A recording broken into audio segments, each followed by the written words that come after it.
Cooperative అధికారులను వెంటనే suspend చేయాలి. చిన్నప్పుడు అవినీతిని సపోర్ట్ చేస్తున్న అధికారులను వెంటనే సస్పెండ్ చేయాలి. సినీ కార్మికుల ఐక్యత. చిత్రపురిలో జరుగుతున్న అవినీతిని అరికట్టాలి.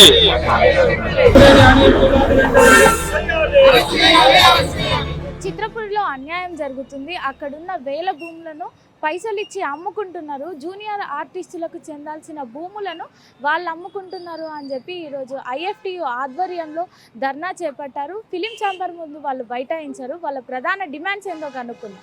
మీ ప్రధాన డిమాండ్స్ ఏంటి?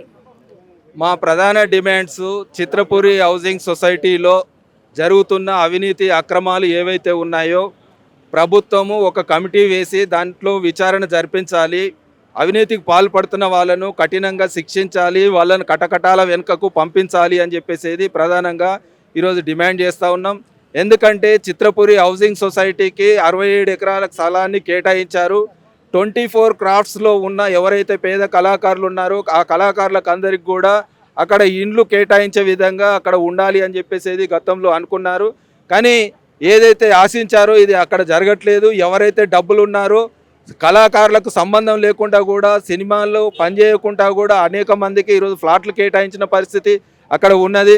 కాబట్టి ఇప్పుడు పనిచేస్తున్న కళాకారులకు, నిజమైన కళాకారులకు అక్కడ ఫ్లాట్లు కేటాయించాలి అని చెప్పేసి ఈ సందర్భంగా డిమాండ్ చేస్తూ ఉన్నాం.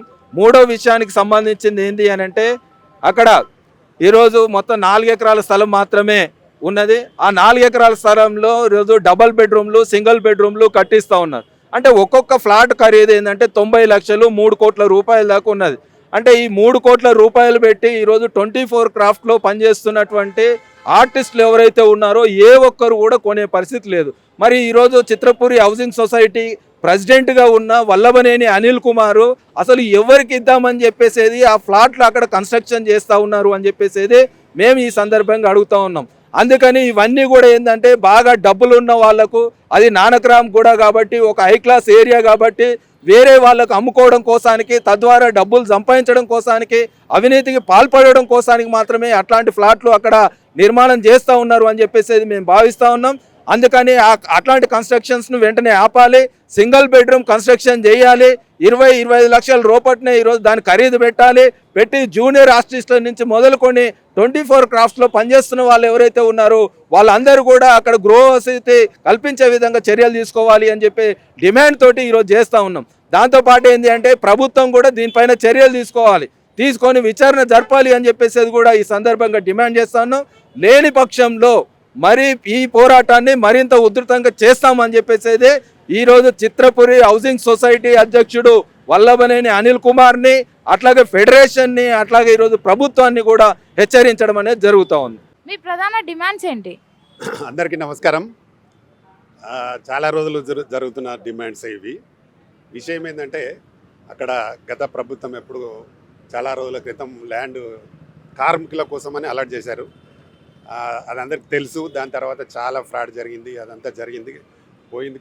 చాలామంది కార్మికులకు, అసలు కార్మికులకు లేకుండా అందులో పనిచేయని వాళ్లకు చాలామందికి ఇచ్చిన తర్వాత చాలా రోజుల నుంచి సీను వీళ్ళంతా ధర్నాలు చేస్తున్నాం. మేము కూడా చేసినాం, చాలా రోజులు చేస్తున్నాం.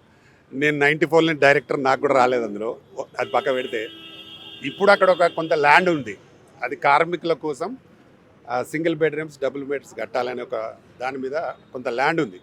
దాన్ని ఇప్పుడు కొందరు, ఒక ఇండస్ట్రీలో ఉండే కొందరు నాయకులు దాన్ని కమర్షియల్గా అపార్ట్మెంట్స్ కట్టి 7,000 రూపాయలకు పర్ స్క్వేర్ ఫీట్ అమ్మాలని చూస్తున్నారు. అది 100% తప్పు. దాన్ని వెంబడే రద్దు చేయాలి, ప్రభుత్వం వెంబడే రద్దు చేయాలి. వీళ్ళు అడిగితే వీళ్ళు ఏమంటారంటే మాకు ప్రభుత్వమే చెప్పింది, మేము చేస్తున్నాం అని. అనిల్ చైర్మన్ ఉన్నాడు కదా, అతను దాన్ని కొందరిని కలుపుకొని చేస్తున్నాడు. అది 100% తప్పు. కార్మికుల కోసం ఇచ్చిన ల్యాండ్ను ఎట్లా కడతారు? అది తప్పు కదా, కట్టొద్దు కదా. అంటే సింగిల్ బెడ్రూమ్స్ కట్టి డబుల్ బెడ్రూమ్స్ కార్మికుల కోసం, పూర్తిగా ఇల్లు లేని కార్మికుల, సినిమా కార్మికుల కోసం ఇవ్వాల్సిన ల్యాండ్ని ఇప్పుడు commercial double bedroom, triple bedroom కట్టి ఎలా అమ్ముతారు? అమ్మొద్దు. అదే డిమాండ్ మనది. దాన్ని సింగిల్ బెడ్రూమ్ కట్టాలి, డబుల్ బెడ్రూమ్ కట్టి వీళ్ళకి ఇవ్వాలి. కార్మికులకు ఎలా అంటే ల్యాండ్ ఎట్లా ఉచితంగా ఉంది, అది ఉచితంగా పోను దీనికి కన్స్ట్రక్షన్ కాస్ట్ తీసుకొని ఇవ్వాలి. గతంలో కూడా అలా జరిగింది. దానికి లోన్ వస్తుంది, అంతే కదా, లోన్ కూడా వస్తుంది. దానికి లోన్ వస్తుంది, అలా ఇవ్వాలనేది మా డిమాండ్. అది వచ్చే వరకు డెఫినెట్గా మేము త్వరలో సీఎంని కూడా కలబోతున్నాం. ఎందుకంటే వాళ్ళు నేను వాళ్ళని అడిగితే ఏమంటారంటే మాకు సీఎం చెప్పాడు, దీన్ని ఏదో కొంత మాకు అవకతవకలు జరిగినాయి, దాన్ని పేమెంట్ చేయండి అని అంటున్నారు అని చెప్పాడు. తప్పది, వాళ్ళు కావాలని మాకేదో ఇది ఇంకా మేము ఇండస్ట్రీలో చాలామందికి ఇండు రాలేదు కాబట్టి దీన్ని కట్టి అందరికి ఇస్తామని చెప్పడం జరిగింది. అక్కడ వాళ్ళు చెప్పడం వేరు, చేయడం వేరు జరుగుతుంది. ఇప్పటికే చాలా దోచుకున్నాడు, ఆయన మీద దాదాపు 24-25 కేసులు ఉన్నాయి అనుకుంటా చిత్రపురి కాలనీ చైర్మన్ మీద. కాబట్టి ఇంకా డబ్బులు సంపాదించి మరి ఆయన ఎక్కడ పెట్టుకుంటాడా, చాలా సంపాదించిండు ఆయన, కానీ ఎడబెడతాడో తెలియదు. కానీ చాలా అన్యాయం జరుగుతుంది ఇండస్ట్రీలో ఉండే చిన్న కార్మికులకు, చాలా అన్యాయం జరుగుతుంది. దానికి సపోర్ట్గానే ఈరోజు వీళ్ళు కూడా సిపిఐ నుంచి వీళ్ళందరూ వచ్చి సపోర్ట్గా ఉండి దీన్ని ఎట్టి పరిస్థితులలో మామూలు కార్మికులకు అన్యాయం జరగొద్దని సపోర్ట్గా వచ్చారు. నేను కూడా తెలంగాణ ఫిలిం ఛాంబర్ నుంచి, నేను తొలి ఫిలిం ఛాంబర్లో కూడా ప్రెసిడెంట్, సెక్రటరీ చాలా చేసిన పోస్టులు. కాకపోతే దోపిడీ ఎక్కువైంది ఇక్కడ, తెలంగాణ ఆంధ్ర కాకుండా దోపిడీదారులు ఎక్కువయ్యారు. కాబట్టి వాళ్ళను డెఫినెట్గా ఎదిరిస్తాం. ఖచ్చితంగా దీన్ని ప్రభుత్వం కూడా సీరియస్గా తీసుకొని వాళ్ళు కట్టే ఇప్పుడు ఏదైతే ప్రాజెక్టు కట్టడానికి వాళ్ళు రెడీగా ఉన్నారో దాన్ని క్యాన్సిల్ చేయాల్సిందిగా మొదటి డిమాండ్. దాన్ని కట్టి మళ్ళీ సింగిల్ బెడ్రూమ్, డబుల్ బెడ్రూమ్గా కట్టి వీళ్ళ కార్మికులకు ఎవరికైతే ఇల్లు లేని కార్మికులు ఉంటారో, నిజమైన కార్మికులు చాలామంది ఉన్నారు, నిజమైన కార్మికులకు ఇవ్వాలనేది నా డిమాండ్. ఇది ఇంత జరుగుతున్న ప్రభుత్వం స్పందించలేదంటున్నారు. ఎందుకు స్పందించకపోవడానికి కారణాలు ఏమన్నా ఉన్నాయా? ఇది మెయిన్ రీజన్ ఏంటంటే మెయిన్ ఐటీ కారిడార్లో ఒకప్పుడు 40 రూపాయలకి గజం చొప్పున వచ్చింది, ఈరోజు 2 లక్షల గజం అయింది. అంటే 67 ఎకరాల 16 గుంటలు ఆ రోజు ప్రభాకర్ రెడ్డి గారి ఆధ్వర్యంలో 1,40,00,000 వస్తే ఈరోజు భూమి విలువ 7,000 కోట్లు. ఈ ఎప్పుడైతే ఐటీ కారిడార్ ఉండి ఈ పెరిగిందో ఇటు అధికారులకి ఇటు చాలామందికి ఇది ఒక బంగారు బాతలాగా అయింది. సుమారు 6 సంవత్సరాల నుంచి దీని మీద పోరాడుతూనే ఉన్నాం. ఈరోజు సిఐటి ఆధ్వర్యంలో జూనియర్ ఆర్టిస్ట్ యూనియన్ సభ్యులని మరియు సినిమా కార్మికులను కలిసి ఈరోజు ధర్నా చేయడానికి ముఖ్య ఉద్దేశము, గత ఈ 6 సంవత్సరాలలో సుమారు ఒక 50 కేసులు మేము హైకోర్టులో వేసాం. 22 క్రిమినల్ కేసులు ఉన్నాయి. అధికారుల దగ్గరికి వెళ్ళేసేసి మేమే ఆర్టీఐ కింద తీసుకొని అవినీతి ఆధారాలన్నీ ఇచ్చినా కూడా వాళ్ళు ఏమంటున్నారంటే ఏ ఒక్క సొసైటీ చక్కగా ఉంది, తెలంగాణలో ఉన్న 3,000 సొసైటీల పరిస్థితి ఇదే అని. అంటే ఒక్క సొసైటీ కనుక మొత్తం అవినీతి ప్రక్షాళన చేసి దీంట్లో మొత్తం బయటకు వస్తే మిగిలిన సొసైటీ అంతా కాలక్రమేణా ఇదే తవ్వాల్సి వస్తుందనని అధికారులందరూ, main కల్ప్రిటు principal secretary Raghunandan Rao, ఆయన గతంలో కమిషనర్గా కూడా ఉన్నాడు, తర్వాత వీరబ్రహ్మయ్య ఉన్నాడు. వాళ్ళు ఏది చెప్తే అది డీసీఓ దాత్రిదేవి కానీ, హైకోర్టు అనేది ఇన్ని అవకతవకలు జరుగుతున్నాయి, మీరు ఏం చేస్తున్నారని 4 ఆర్డర్లు ఉన్నాయి. అంటే కంటెంప్ట్ అవి. అంటే అవి పాటించినప్పుడు నువ్వు ప్రజాధనాలతోటి మీరు అధికారులుగా ఉండి ఐఏఎస్ ఆఫీసర్లుగా ఉండి మీరు చర్యలు తీసుకోవాల్సింది పోయి అక్కడ చైర్లో ఉండేసి అవినీతి అక్రమాలతోటి మీరు కుమ్మక్కైతే ఇంకా మీరు ఆఫీసర్లుగా చైర్లు ఎందుకు, ఆ పదవులు ఎందుకు? మేము కాంగ్రెస్ ప్రభుత్వాన్ని కూడా తప్పుదో పట్టిస్తున్నారు. ఇదే కోఆపరేటివ్ మినిస్టర్ తుమ్మల నాగేశ్వరరావు గారి దగ్గరికి వెళ్ళి 600 పేజీల బుక్కులు ఇచ్చాం.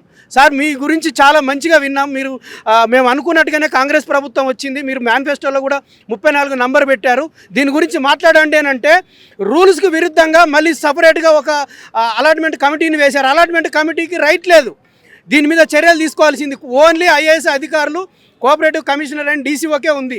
51 ఎంక్వైరీ రిపోర్ట్ అనేది 110 కోట్లు అన్యాయాలు చేశారని డైరెక్ట్ రిపోర్ట్ ఇచ్చినాక ఈ కమిటీని పక్కన పెట్టి ఎంక్వైరీ చేయాలి.